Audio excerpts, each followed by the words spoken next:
वर्गीकरण में 2 प्रकार के धर्मों को हम देख रहे थे और जी, उसमें पूरे बौद्ध दर्शन की हम बात कर रहे हैं या पूरे बौद्ध धर्म की हम बात कर रहे हैं। तो जैसे कि हमने देखा कि धर्म के अलग-अलग अर्थ से धर्म शब्द का बौद्ध धर्म में उसका उपयोग हुआ हुआ है, हो रहा है। और विशेषतः जब हम संसार के स्वभाव की बात करते हैं या संसार के पूरे अस्तित्व की बात करते हैं तो उसको 2 धर्मों में विभाजित किया गया है। जिसके अंदर विषयगत धर्म है और दूसरा है विषयगत धर्म है। विषयगत मतलब स्वयं के बारे में कि हम क्या है, या कह सकते हैं कि जिसे हम सब्जेक्ट और ऑब्जेक्ट या कर्ता और विषय। तो कर्ता का धर्म क्या है, कर्ता का स्वभाव क्या है, जिसे हम विषयगत इस शब्द से उसका विभाजन किया जाता है और उसमें 3 प्रकार से उसका पूरे बौद्ध दर्शन में या बौद्ध साहित्य में एक व्यक्ति क्या होता है, एक पुरुष क्या होता है, या एक जो जीव है जिसे हम मनुष्य प्राणी कहते हैं, वो स्वयं में क्या होता है। तो उसका जो गुण धर्म जो है उसका विश्लेषण 3 प्रकार से किया गया है। तो पहला जो स्तर जो है जिसमें बुद्ध ने पंचस्कंद से एक व्यक्ति का वर्गीकरण किया है कि जिसे हम पुरुष कहते हैं, जिसे हम मनुष्य कहते हैं, या हम स्वयं अपने आप को अपना एक अस्तित्व कहते हैं। तो पंच स्कंदों से बना हुआ है। ये पहला वर्गीकरण है, पहला धर्म का संच कह सकते हैं या उसका विभाग कह सकते हैं। और पंच स्कंद का मतलब है कि 5 चीजें एकत्रित आना या एकत्रित होना।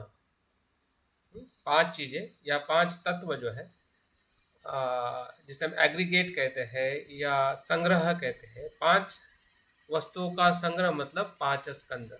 उसके अंदर विस्तार से हम बाद में अभ्यास कर सकते हैं क्योंकि इसका अभ्यास बार बार हमारे अभ्यास में होने वाला है। तो पहला स्कंद जो है रूप स्कंद, दूसरा है वेदना स्कंद, तीसरा है संज्ञा स्कंद, चौथा है संस्कार स्कंद और पांचवा है विज्ञान स्कंद। तो ये 5 स्कंदों से पूरा हमारा जो जीव है, मनुष्य है, अस्तित्व है, बनता है, बन रहा है, और इसका मूल स्वभाव है, मूल धर्म है। तो पंचस्कंद में सबसे पहले उसका वर्गीकरण किया गया है कि मनुष्य मतलब क्या। तो मनुष्य मतलब पंचस्कंद। जब हम एक मनुष्य की व्याख्या करते हैं, एक पुरुष की व्याख्या करते हैं, तो वो संज्ञा को जब हम उसको तोड़ते हैं, संज्ञा के भीतर जाते हैं, तो हमें पंचस्कंद दिखाई देते हैं, जिसको परमार्थ के अर्थ से भी उसको हम देख सकते हैं कि वो प्रज्ञा से जब पुरुष को देखते हैं तो 5 स्कंद दिखाई देते हैं, 5 विभाग दिखाई देते हैं हमारे पूरे पुरुष के व्यक्ति के अस्तित्व में, जो जिसे हम धर्म कहते हैं। बुद्ध ने उसको और उसका विश्लेषण किया, पंचस्कंदों को और उसको विभाजित किया। तो द्वादश मतलब 12 आयतन में उसका विभाजन हुआ। जैसे कि अगर हम साइंटिफिक भाषा में बोले तो एक परमाणु, परमाणु के पार्टिकल्स, पार्टिकल के और क्वांटम्स, धीरे धीरे जैसा उसका विश्लेषण करते तो एक ही घटक के विभिन्न जो स्तर जो है हमें दिखाई देते हैं।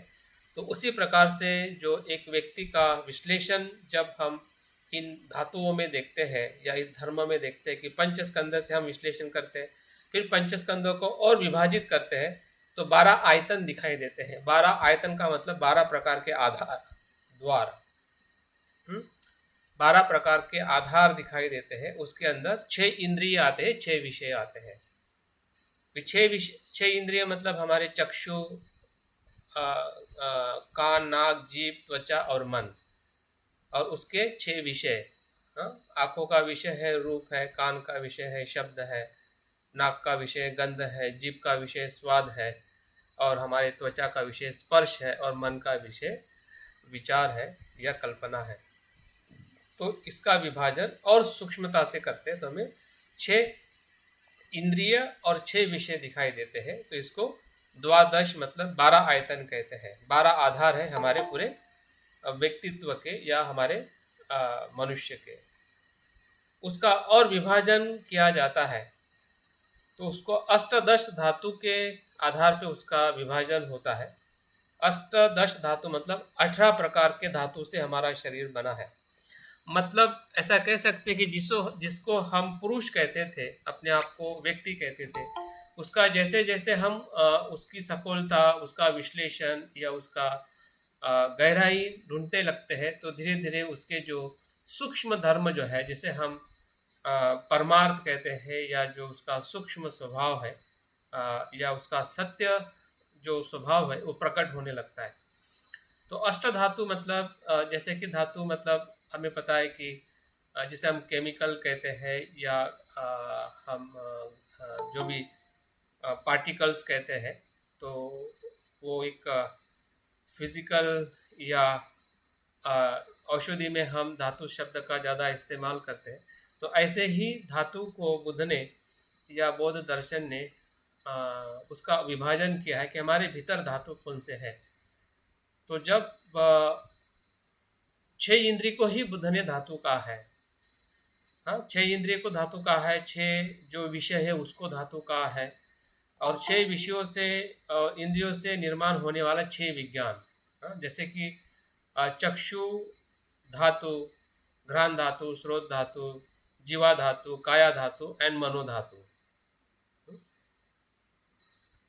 फिर रूप को तो रूप धातु, शब्द धातु, गंध धातु, स्वाद धातु, स्पर्श धातु, और विचार या मनो धातु। फिर उसका विज्ञान का विश्लेषण किया तो चक्षु विज्ञान धातु, स्रोत विज्ञान धातु, घ्राण विज्ञान धातु, जीवा विज्ञान धातु, काया विज्ञान धातु, मनोविज्ञान धातु। तो इस प्रकार से छः छः 12 और 6 18 धातु, मतलब 18 जो धर्म जो है, मतलब पुरुष है, व्यक्ति है, मनुष्य है, जीव है।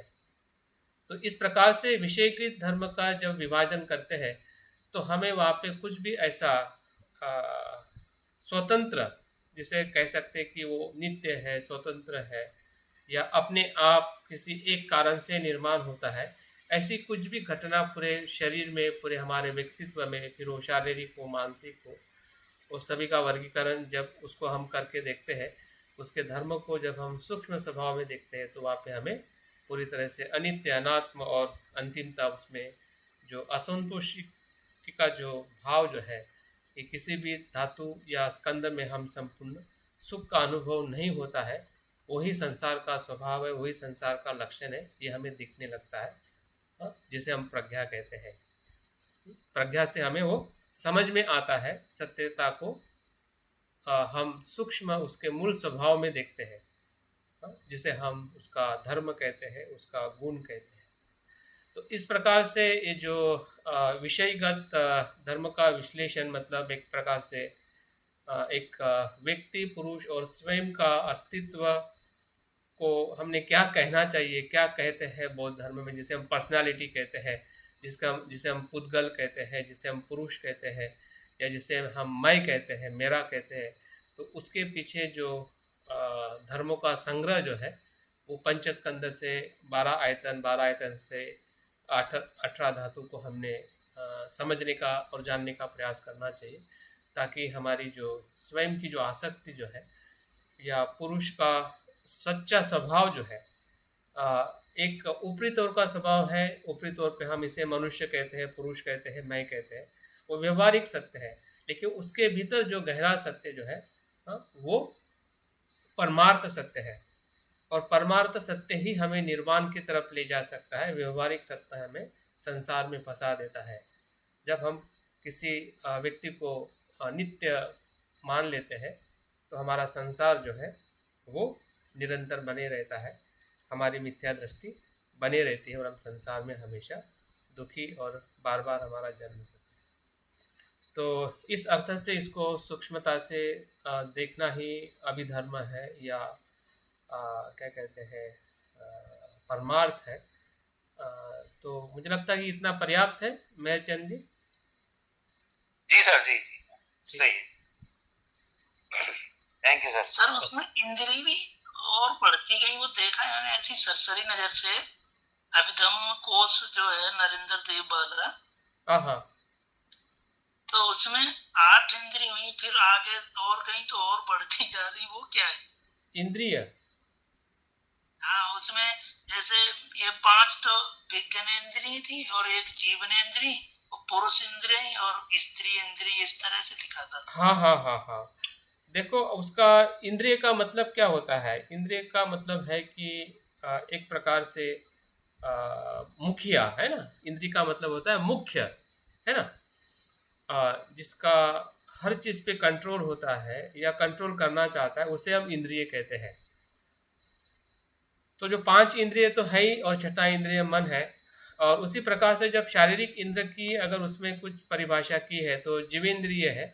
और जो स्त्री पुरुष से जो इंद्रियों का भेद होता है, वो भी हमारे जीवन को एक नियंत्रण करता है, या एक क्या कहते हैं कि हम एक दूसरे से हमें विभाजित करता है, तो उस अर्थ से भी उसकी व्याख्या की गई है। लेकिन जब हम आध्यात्मिक तौर पे इंद्रिय का अभ्यास करते हैं, तो उसमें जो 6 इंद्रिय जो है, मुख्यतः उसका अभ्यास किया जाता है। लेकिन कोई कोई जो हमारे बौद्ध आचार्य विद्वान हैं, उन्होंने इंद्रियों को और सूक्ष्मता से भी, जैसे कि आपने कहा, उसका भी विश्लेषण किया है। तो उसका भी हम ध्यान रख सकते हैं, क्योंकि वो भी कहीं न कहीं हमारे जीवन का एक हिस्सा है। पुरुष इंद्रिय हो, स्त्री इंद्रिय हो या जीवेंद्रिय हो, अ, तो उसको भी हमने समझने का प्रयास करना चाहिए। कुछ बातें इसमें आएगी जब हम चैतसिक धर्म का अध्ययन करेंगे, उसमें भी उसका उल्लेख आया हुआ है। और वो सर ये क्या संस्कृत लगी मुझे, क्या मतलब है? हाँ, जीवेंद्रिय शब्द आपने इस्तेमाल किया ना, जीवेंद्रिय से क्या मतलब? जीवेंद्रिय का मतलब यह है कि जब हम कुछ हमारे मन में धर्म निर्माण होता है, ठीक है, उसमें हम देखने वाले हैं कि अ, जो कुछ भी हमारे जीवन में घटित होता है, उस क्षण में जो कुछ भी निर्माण होता है, जिसे हम चैतसिक धर्म कहते हैं, उसका वो एक घटक मात्र है। ठीक है। तो वो कैसा है, कैसा उसकी व्याख्या है, जब मैं इसका चैतसिक के बारे में बताऊंगा, उसमें उसका बारे में ज़्यादा मैं बताने का प्रयास करूँगा। ये क्या सर संस्कृत में है? वो कृत लगी मुझे। हाँ, संस्कृत में है। अभिधर्म कोश जो है संस्कृत में है, और अभिधर्म संघ है, ये पाली भाषा का ग्रंथ है, और ये थेरवाद का है, और वो सर्वस्तिवाद का है, धर्मकोश।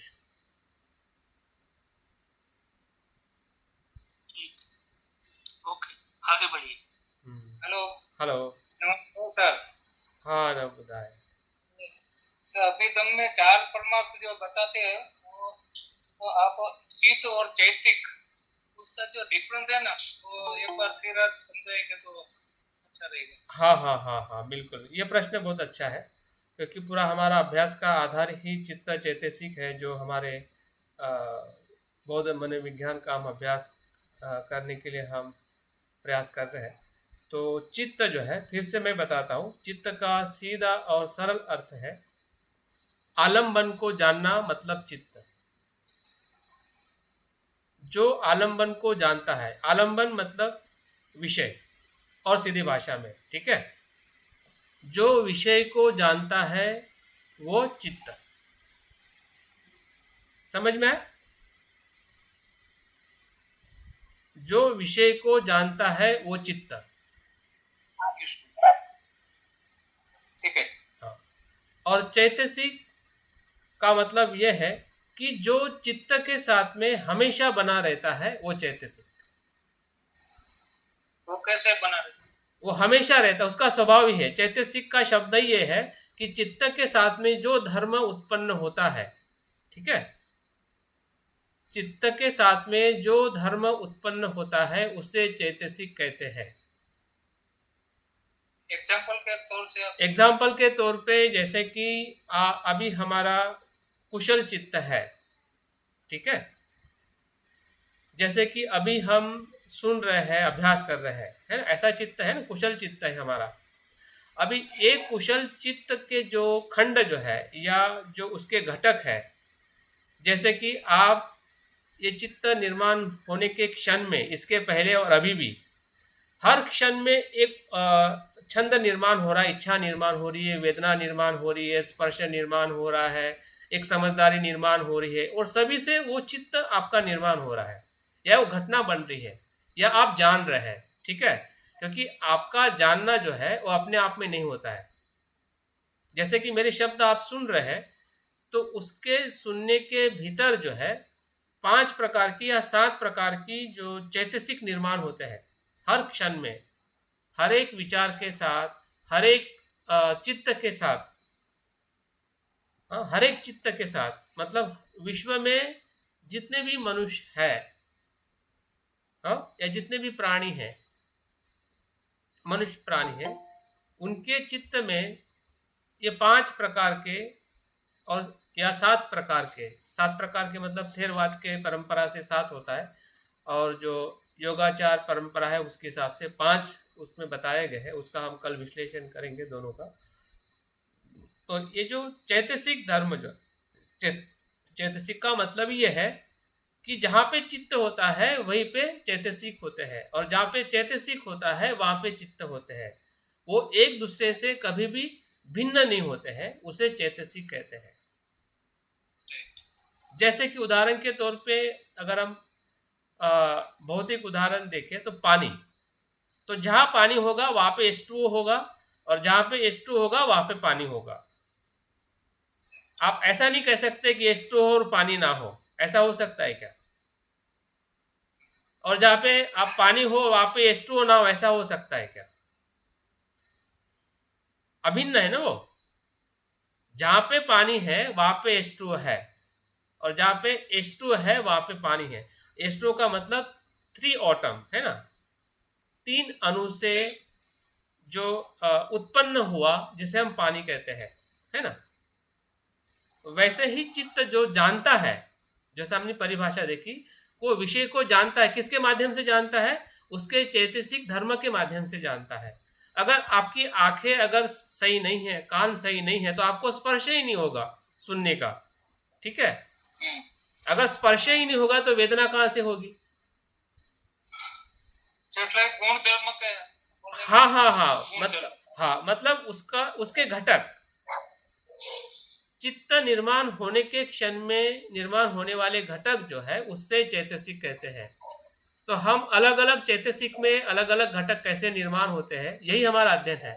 क्योंकि हमने देखा था कि मनोविज्ञान मतलब क्या है कि मन के और व्यवहार का परीक्षण करना। ठीक है, सामान्य तौर पे हमने जो परिभाषा देखी थी आधुनिक, क्या हम इस तरह से कह सकते हैं कि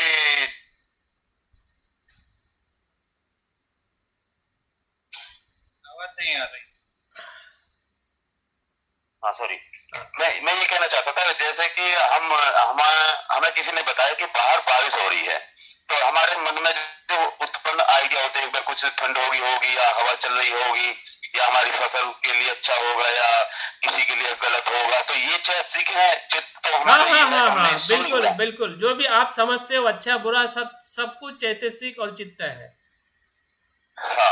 सब कुछ, जितने भी घटनाएं घटित हो रही है हमारे भीतर, हमारे बाहर संसार में, उसका पूरा विश्लेषण अगर आपको कहीं पे ढूंढना है, देखना है, तो हमें इसी जगह पे मिलने वाला है।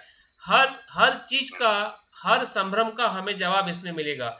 जैसे कि आत्मा है या नहीं है, ठीक है, ईश्वर है या नहीं है, कर्म का कैसे परिणाम होता है, जन्म के मृत्यु के बाद जन्म होता है या नहीं होता है, मुझे सुख होता है तो मुझे ऐसा क्यों होता है, मुझे दुख होता है तो ऐसा क्यों होता है, ध्यान में ऐसा क्यों होता है, मन में ऐसा, कितने सारे सवाल है हमारे पास में,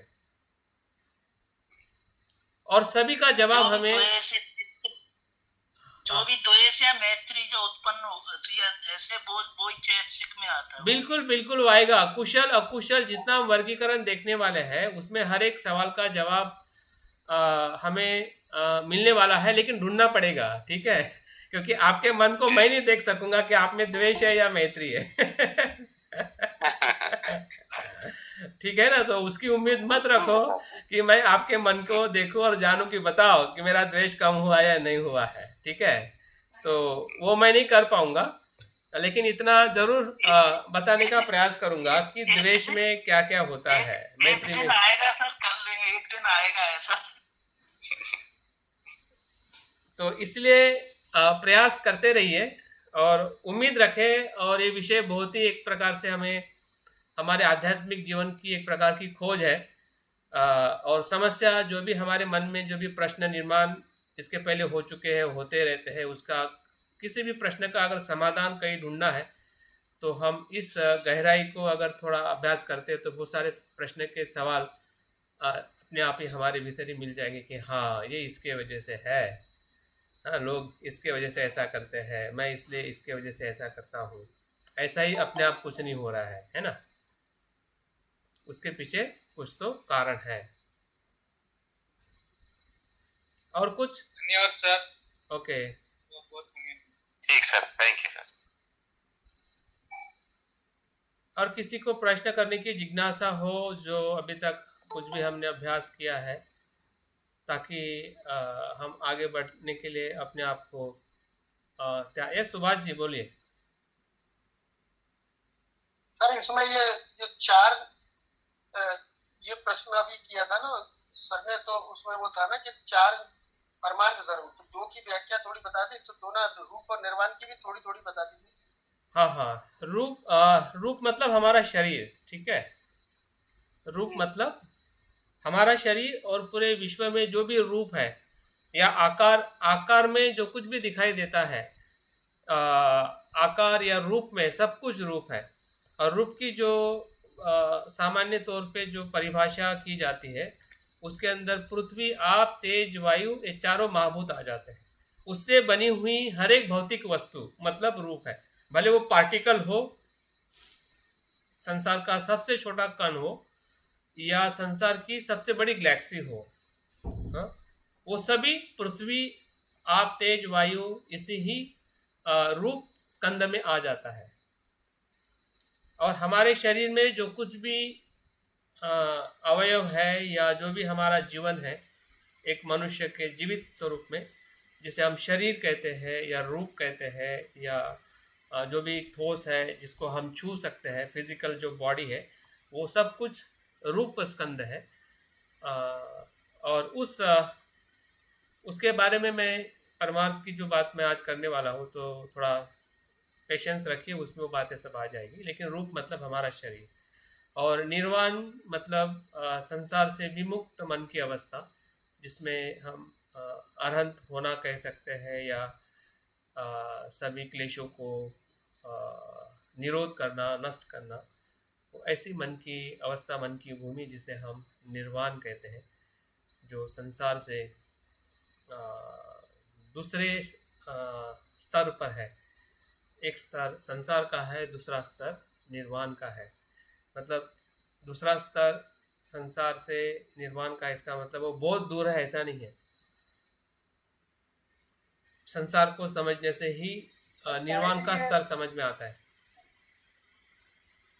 थैंक यू सर। मैं थोड़ा सा मतलब अंतर होगा, लेकिन वो बात आ रही है जैसे स्वप्न और प्रेत बोलते हैं ना, भूत प्रेत, शरीर से चेतना नहीं है। भूत प्रेत, भूत प्रेत की बात कर रहे हो? नहीं, इन जनरल मतलब लोग कहते हैं ना भूत या प्रेत, जैसे जो मनुष्य शरीर में नहीं है, बाहर रहते हैं, ये ऐसा इसमें बोलते हैं। और ये जो स्वप्न रहता है, ये दोनों चीजों का ये हमारे जो चार परमार्थ धर्म में कहाँ स्थान है, क्या है? इसमें चित्त चैतसिक में ही आ जाएगा। वो चित्त चैतसिक में ही आ जाएगा। अच्छा। क्योंकि वो मन की अवस्था है जिसे हम अज्ञान की अवस्था कहते हैं। जैसे हम अज्ञान के बारे में जब हम देखेंगे, या अज्ञान के मन में या मोह युक्त चित्त में क्या क्या आते हैं, उसमें उसका वर्गीकरण हमें मिल जाएगा। स्वप्न भी उसी में आता है, सब कुछ।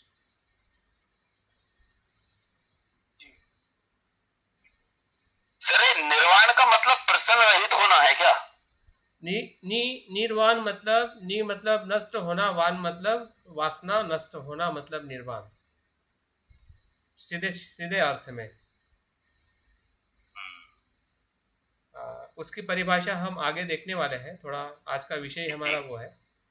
तो बाकी ठीक और सर। कुछ इसके पहले जो कुछ बताया है और आपके मन में कुछ सुनते समय कुछ सोचते समय कुछ प्रश्न है तो उसको स्पष्ट करें ताकि हम आगे का अभ्यास हम सही तरीके से कर सकें।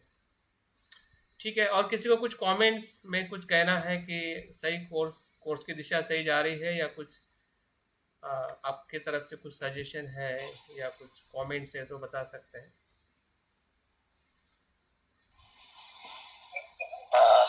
सर का तो बहुत कठिन है।